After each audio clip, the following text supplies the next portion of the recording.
Bonjour, Sylvie, pour une vidéo impromptue, pas prévue du tout, pour vous parler de il est possible de se reposer et d'agir en même temps.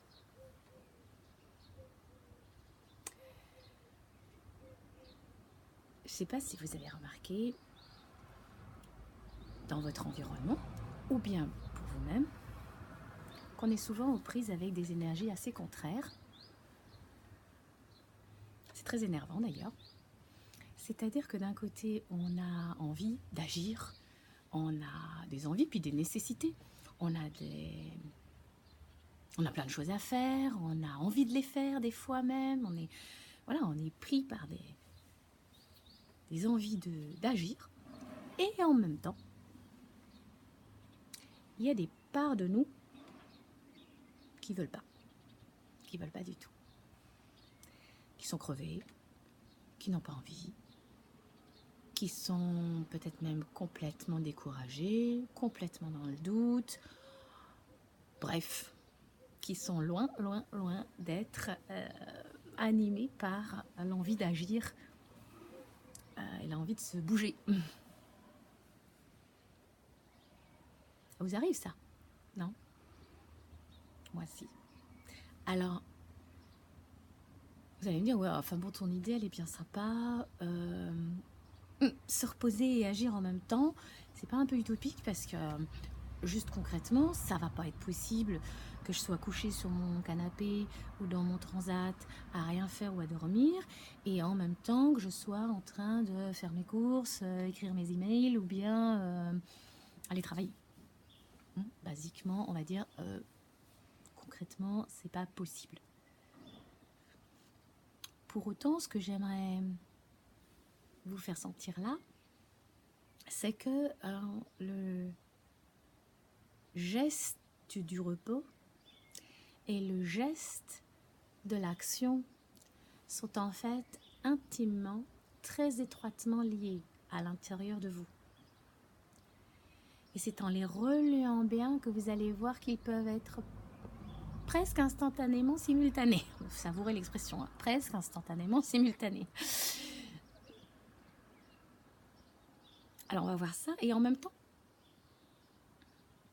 on va voir que si les deux gestes dans le corps, a priori, ne peuvent peut-être pas être complètement simultanés, en direct live, je ne peux pas être couché à dormir et en même temps en train d'agir et de bouger par exemple, peut-être que les gestes, allez d'accord, ne peuvent pas être complètement simultanés, mais l'attitude du repos et l'attitude de l'action peuvent-elles être simultanées. C'est-à-dire, les pensées, les émotions et les sensations du repos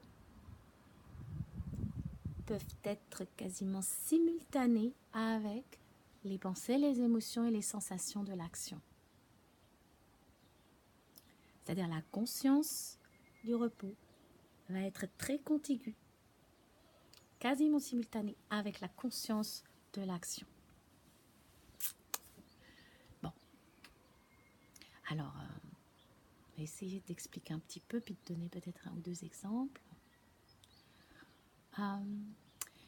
J'ai eu à accompagner ces jours-ci des personnes, je m'inclus dedans, parce que je m'accompagne aussi tous les jours, je me tiens fort la main pour à la fois me reposer et à la fois être dans l'action. Alors j'ai eu à accompagner des personnes qui se sentaient bloquées à l'action. Non pas qu'elles n'avaient pas envie d'agir, qu'elles n'avaient pas besoin d'agir, mais bloquées à l'action. Alors bloquées à l'action, ça peut être sous différentes formes. Ça peut avoir différentes formes selon les tempéraments, selon les personnes, selon là où on en est dans sa vie, selon les enjeux que l'on a. Par exemple, il y en a, ils ont une frénésie d'action, ils ont vraiment envie. Ouais, c'est le printemps là, en ce moment et tout ça. Donc il y a souvent plein d'envie, des fois ça pétille dans le terreau, quoi. Il y a vraiment envie, soit des projets, soit des envies je sais pas, de sortie, d'amusement ou de lancer des nouvelles choses, de nouveaux projets, etc. Donc souvent, des frénésies d'action et en même temps, par exemple, tellement à faire ou tellement d'idées qu'on ne sait même plus quoi faire et qu'on fait plus rien, qu'on fait rien, que finalement on n'avance pas. Ça peut être carrément bloqué à l'action dans le sens finalement ne pas réussir à agir du tout. Il y en a, ils vont agir, mais alors ils vont s'agiter dans tous les sens, ils vont faire tellement de choses, ils ont une to-do list de 25 km, ils vont faire tellement de choses qu'il va y avoir un syndrome d'éparpillement d'une part, et puis il va y avoir une impossibilité de tout faire, donc un épuisement, etc., une fatigue, etc. Il peut y avoir aussi les découragés d'avance. Hein, c'est-à-dire que le doute vient se greffer tout de suite sur l'action. Ouais, mais c'est pas ça que je devrais faire, ou ça va servir à rien, ou la, et hop, bloqué de nouveau à l'action.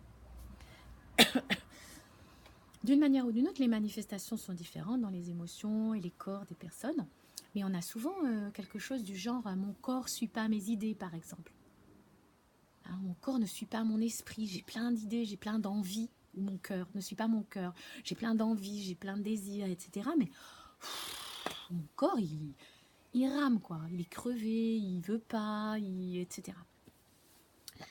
On a même des gens chez qui ça se manifeste par des choses très physiques, hein, c'est-à-dire des sensations soit de tachycardie, soit d'arrêt du cœur, soit des problèmes à respirer, ou des blocages à certains moments de la respiration, enfin, voilà, ou carrément des blocages musculaires, des choses comme ça. Si c'est pas pire. En tout cas, on voit bien que le blocage à l'action amène d'une manière ou d'une autre une sorte de fatigue. Ça va pas, quoi. Ça va pas. C'est-à-dire que je voudrais, mais je peux pas. Je m'agite, mais ça donne pas le résultat que je veux. Je m'éparpille et donc au final, c'est pas probant. Tout ça crée un épuisement psychique, moral, physique, émotionnel, une fatigue qui convoque un besoin de repos. Et l'on arrive au besoin de repos. C'est qu'il y a besoin d'arrêter la machine, quoi. Il y a besoin d'arrêter le processus qui, en même temps, des fois, c'est même pas mis en marche, ou c'est mis trop en marche, ou c'est pas mis en marche, mais justement, ça va pas. Ça va pas, il y a quelque chose qui va pas dans la machine, quoi. Il y a quelque chose qui dysfonctionne. Et donc, on va appeler ça le repos, on va appeler ça la fatigue, et donc on va appeler ça le besoin de repos.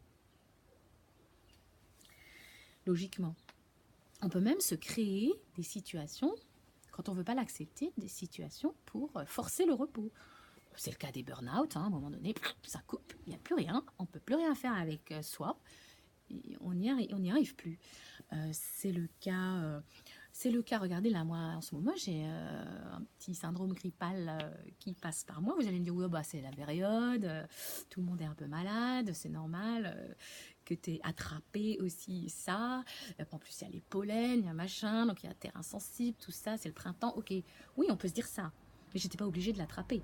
J'aurais pu aussi ne pas l'attraper, cette grippe, ou ce petit syndrome à boucher, tout ça, voilà, ça cherche. C'est que peut-être que ça m'arrange, c'est-à-dire que peut-être que j'ai besoin aussi, hein, on sait dans beaucoup de traditions spirituelles et autres, on dit que par exemple la grippe ou certaines maladies sont des syndromes de mise au repos de la machine et de nettoyage de la machine corps, mais aussi de la machine émotionnelle, etc. C'est-à-dire, vous allez me dire, c'est bizarre parce que si la grippe est faite pour détoxiner et défatiguer, c'est quand même bizarre parce qu'elle apporte aussi des virus ou des bactéries et puis elle nous fatigue, la grippe. Hein. Tout le monde sait qu'après la grippe, pendant et après, on est un peu... on rame. Oui, ben, on soigne le mal par le mal en quelque sorte. Hein. C'est-à-dire qu'on crée un gros motif de fatigue pour s'obliger au repos. Parce qu'on était fatigué et se défatiguer. Donc on en remet une couche en fait pour forcer le repos en fait. Et le nettoyage par la même occasion de tout justement les trop pleins ou les pas assez pleins ou les doutes ou les choses ou les etc. qui de toute façon nous empêchaient d'agir correctement.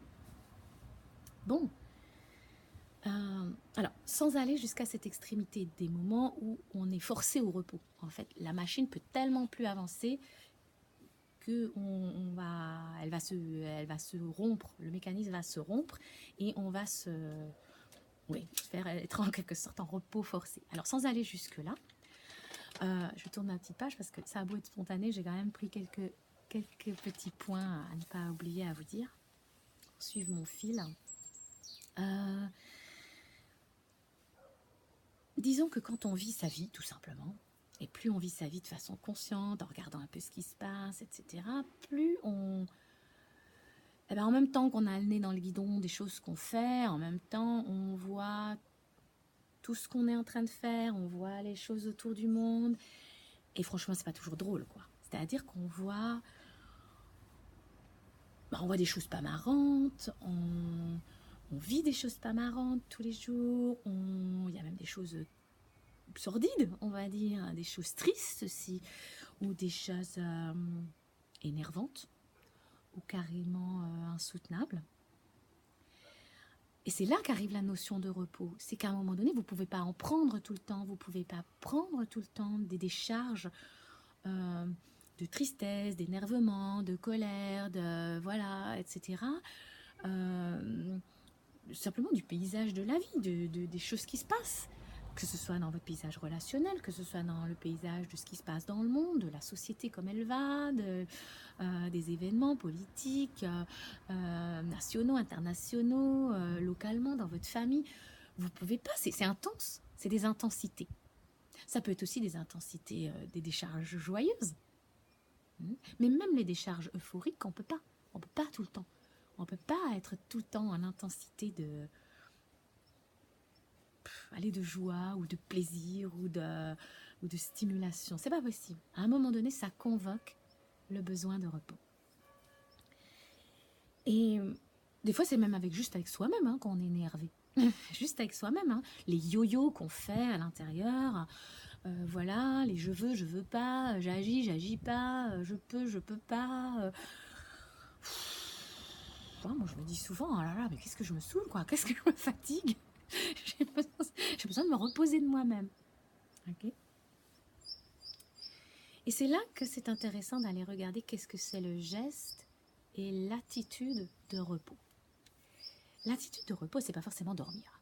Et c'est pas forcément glander sur son transat. L'attitude de repos, c'est rester tranquille avec ce qui est. C'est malgré tout ce qui se passe dans ma vie, que j'adore, ou que j'insupporte, qui m'insupporte, malgré toutes ces intensités, je vais me proposer, plutôt que d'intervenir, plutôt que de surréagir, plutôt que d'être tout le temps aux prises avec l'intensité, je vais me proposer, il y a un petit mouvement de recul, vous voyez, c'est assez naturel, je vais me proposer de reculer un peu de la situation et de rester juste avec la situation. Parce que tout ça crée des agitations dans ma tête, dans mon mental, dans mes réflexions, tout ça crée des agitations dans mon cœur, dans mes émotions, dans mon corps, dans mes sensations, dans mon action, dans mes interventions, dans etc., mes attitudes. Et donc, je vais me proposer une attitude de repos qui consiste à rester calme avec toute cette intranquillité. Je vais, moi, me proposer d'être tranquille avec. Et c'est pas forcément dormir. C'est tout le thème de la retraite, hein, la retraite spirituelle, d'accord? C'est tout le thème de la retraite. La retraite, c'est pas se mettre à la retraite et plus rien foutre. C'est ce retrait du monde, ce retrait de tout ce monde intérieur agité et ce monde extérieur agité, d'intensité. C'est ça le repos, en fait. Ça peut être, c'est pas forcément donc dormir, ça peut être dormir.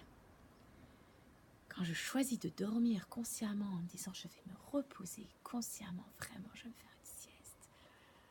Waouh, c'est du vrai repos, du vrai cette fois. Mais ça peut être aller prendre un bain relaxant si vous aimez ça. Ça peut être aller vous promener dans la nature. Ça peut être se mettre au coin du feu. Ça peut être écouter de la musique. Ça peut être plein de choses. Ça peut être écouter le silence. S'adosser dans le silence. Méditer, par exemple. Mais pas méditer au sens réfléchir, hein. Ça, c'est la version occidentale de méditer. Méditer au sens de se déposer dans cette sorte de vide, de viduité comme ça, de l'agitation et des intensités. Alors c'est Isabelle Padovani qui parle souvent de cette restabilité. Quel que soit ce qui est, inconditionnellement rester avec. C'est le repos du chevalier. Vous n'êtes pas à ce moment-là des missionnaires de votre vie, vous n'êtes pas en train d'abandonner vos combats, vos projets, etc. Non, non, vous offrez à cet instant de rester calme avec ce qui est, même si ce qui est n'est pas très drôle, ou n'est pas très gai, ou au contraire est super drôle, ou est super gai. Vous choisissez de rester calme. Vous choisissez de rester avec ce qui est en calme et en tranquillité. Je vais laisser passer la voiture.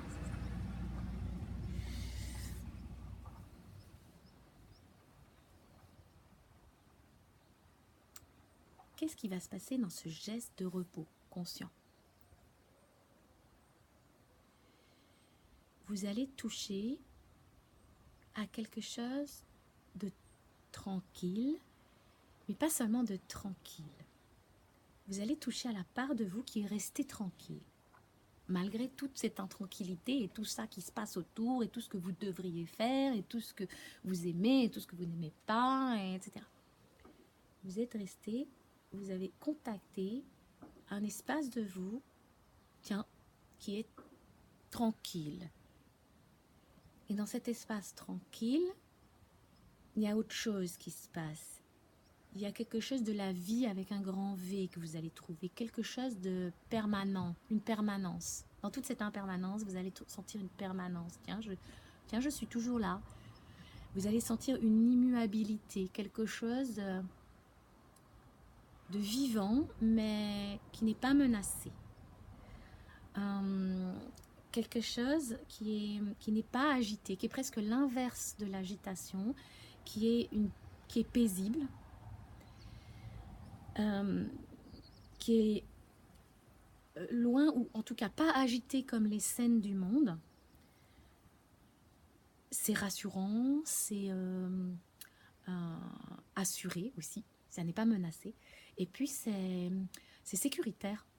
C'est pour ça que je dis c'est se déposer dedans.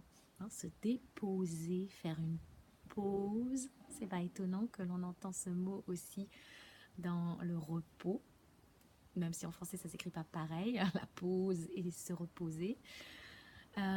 Mais il y a cette notion de se poser à un endroit qui, ok, c'est ok là, ça va. Il y a quelque chose qui se sédimente, qui se pose. C'est votre agitation se pose, tout se dépose. Alors, quand ça se dépose, ça veut pas dire, quand ça se pose, ça ne veut pas dire que c'est pas vivant. Au contraire, ça veut pas dire que c'est pas actif, j'allais justement dire. Parce qu'en fait, vous allez toucher la vie pure, dans son mouvement pur. Vous allez toucher ce qui reste quand vous avez enlevé toutes les agitations, toutes les intensités, tout. Vous allez toucher le centre. Et le centre, c'est le noyau nucléaire, c'est le truc qui reste. Et qu'est-ce qui se passe? Mais c'est même basique, vous allez voir, je respire.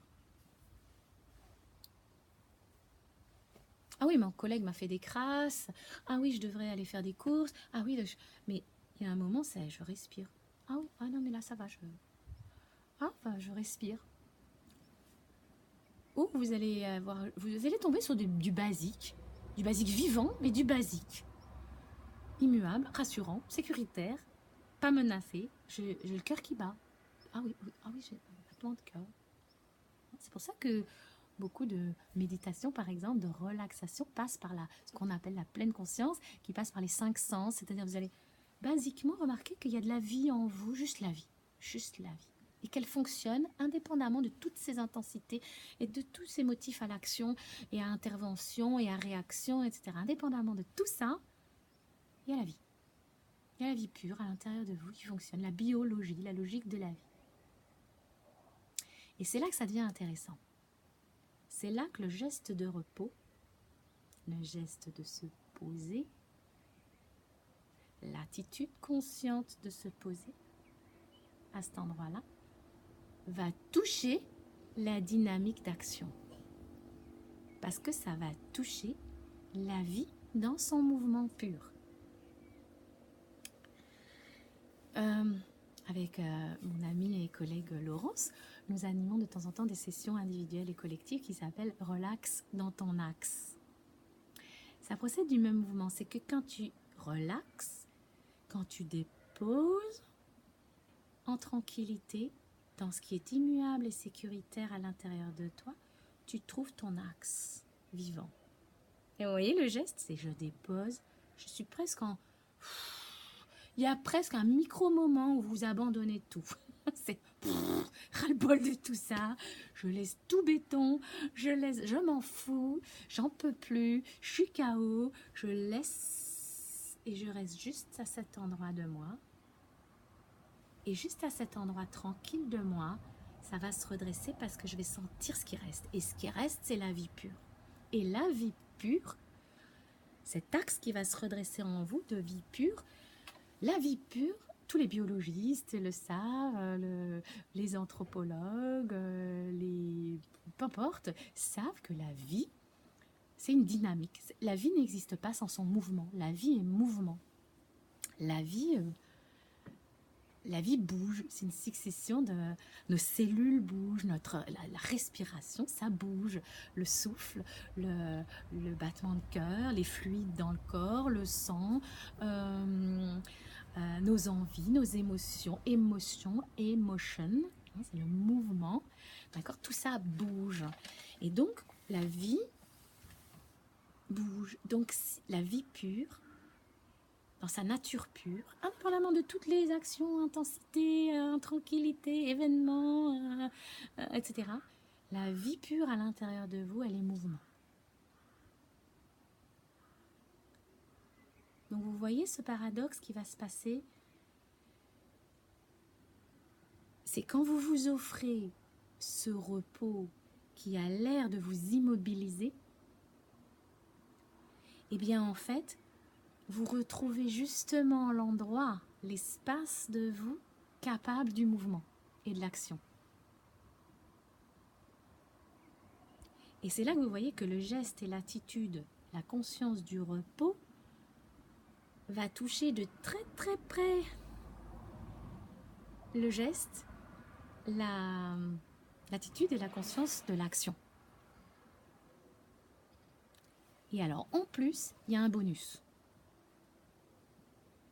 En plus, il y a un bonus. C'est que l'action que vous allez initier après vous être reposé, juste après, des fois ça vient très vite. Vous allez voir que plus vite vous faites cette jonction, moins vous vous en voulez avec le fait de vous reposer, plus vous êtes ok, oui c'est ok, je vais me reposer. Parce que il va y avoir un mouvement derrière, je le sais, je le sens, qui va me remettre dans l'action. Plus vous êtes au courant de ça, et plus vous l'expérimentez, plus vous essayez, plus vous le pratiquez, plus vous allez voir, la jonction va être rapide. Le switch peut se faire. Des fois, il suffira d'y penser. Oh, maintenant j'en ai marre, j'abandonne tout, je vais me reposer. 30 secondes, des fois, le simple fait d'avoir pendant 10 secondes pensé ça, je lâche tout, je fais plus rien, pause. Ça suffit, une fois que vous avez l'habitude, ça suffit pour refaire venir l'élan pur d'action. Et le bonus, il est dans pur. Parce que quand vous êtes agité, en frénésie d'action, ou bien bloqué à l'action, mais vous savez que vous devez agir, vous voyez dans la nécessité, il faudrait que, je devrais absolument, non mais voilà, j'ai une to-do list comme ça, il faudrait, nanana, ou voilà, j'ai envie, mais j'ai plein d'envies, je sais plus lesquelles faire, lesquelles sont prioritaires. Quand vous êtes dans cette... Vous voyez, il faut agir. Il y a une envie, il y a une obligation, etc. Quand vous êtes là-dedans, vous êtes dans une sorte, vous êtes pris dans l'intensité et vous n'êtes pas vraiment dans l'action, vous êtes dans la réaction. Vous voyez, c'est-à-dire que vous agissez souvent soit par frustration, j'ai pas ça donc il faut que je fasse ça, euh, par obligation, je dois absolument maintenant faire ça, ou c'est nécessaire de faire ça, ou c'est moral, hein, par nécessité de faire ça. C'est moral, c'est social, c'est mon rôle, enfin, etc. Et aussi par révolte, hein, par colère, etc. Ou par contrat, parce que c'est conventionné, voilà, vous devez aller au boulot, vous devez rendre ce rapport, vous devez, etc. Vous devez quoi. Voilà. Donc soit par frustration, soit par colère, soit par nécessité, soit par... Vous voyez les énergies lourdes qu'on trimballe dans l'action du coup, toutes ces actions que l'on fait au forceps, quoi, que l'on fait, que l'on accouche dans le forcing avec soi-même, avec la société, avec, on va aller convaincre, on va aller négocier, on va aller proposer ses gestes, on va aller soi-même se forcer à agir, on va chercher à se discipliner, on va chercher... J'ai pas dit que des fois il faut pas se donner un coup de pied au cul, bien sûr, sauf que le coup de pied au derrière que vous allez recevoir quand vous êtes allé vous reposer dans la vie pure, il va être autrement calibré. Parce qu'un coup de pied au derrière de la vie pure, c'est autre chose qu'une réaction. C'est pas la même énergie que l'énergie de frustration, d'obligation sociale, d'obligation morale et d'obligation contractuelle et de révolte, etc. Quand vous vous êtes reposé, déposé dans la vie, le cœur qui bat, le souffle, le mouvement immuable, le mouvement sécurisé, ce que vous êtes vraiment et ce que vous êtes de façon immuable, quand vous vous êtes déposé là, ce qui vient comme élan d'action, comme pulsion d'action, ce qui vient naturellement avec un grand N, waouh, souvent c'est autre chose, hein. Soit c'est la même chose, les mêmes gestes, je vais quand même aller faire mes courses, mais vous le faites dans une autre énergie. Je vais quand même rédiger ce contrat ou ce rapport que je dois faire pour ma boîte ou pour peu importe. Vous allez peut-être faire la même action, mais dans une toute autre énergie. Ou alors c'est carrément une autre idée d'action.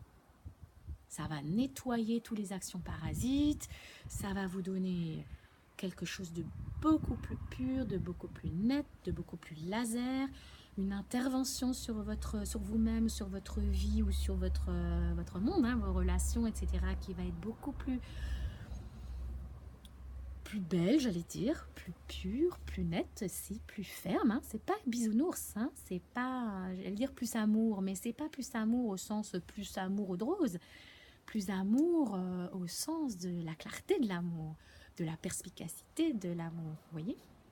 Vous allez contacter quelque chose en vous qui est sécurisé, qui est immuable, qui n'a pas peur, qui est juste dans l'élan de vivre. Alors, je n'ai pas donné beaucoup d'exemples, mais je vous ai expliqué le processus quand même. Vous comprenez que quand vous acceptez de presque momentanément de renoncer à toutes les intensités et à toutes les actions que vous devriez faire pour vous-même et pour le monde. Vous renoncez momentanément pour écouter votre besoin de repos et pour entrer dans le repos, dans la conscience du repos. Et la conscience du vrai repos, c'est la pause dans la vie que vous portez à l'intérieur de vous inconditionnellement. La vie que vous avez eue en droit de naissance. La vie, vous avez déjà vu l'énergie d'un bébé. D'accord ? Eh bien, quand vous vous déposez là, quand vous vous reposez, vous trouvez votre énergie du nouveau-né. Vous voyez ? Et donc, vous êtes natif. L'élan qui va naître est natif. L'action qui va venir, l'élan, le mouvement vivant, le souffle vivant, le souffle vital, comme on dit dans les traditions orientales, asiatiques, on va dire le chi, hein, l'énergie vitale qui va monter à ce moment-là, va vous amener naturellement à du mouvement, à vous bouger. Parce que c'est juste impossible autrement. La vie bouge, la vie est en mouvement. Mais voilà, ça va être un mouvement beaucoup plus pur, beaucoup plus nettoyé de tous ces parasites, de toutes ces interprétations, de toutes ces énergies tordues, etc. Et vous allez passer à du coup des gestes d'action, une attitude d'action, d'agisseur, d'acteur et d'agisseur de votre vie, de votre métier, de votre vie de famille, de votre etc., qui va être complètement différent. Donc c'était une invitation à accepter en conscience vos besoins et vos moments de repos. C'est une invitation aussi à aller trouver vos moments de repos, de vrai repos, où vous faites pause, où vous mettez, malgré toutes les intranquillités que vous vivez, vous vous mettez en zone tranquille et vous restez avec ce qui est. Vous restez tranquille, vous restez calme avec ce qui est. Et plus vous ferez ça, plus vous vous habituez à faire ça, plus vous avez vos moyens à vous, chacun les siens, de faire ça, plus vous allez voir que repos et action ne seront plus opposés. Ils seront étroitement reliés. C'est le repos du chevalier. Je m'offre le repos du chevalier pour pouvoir être le valeureux chevalier. Ok?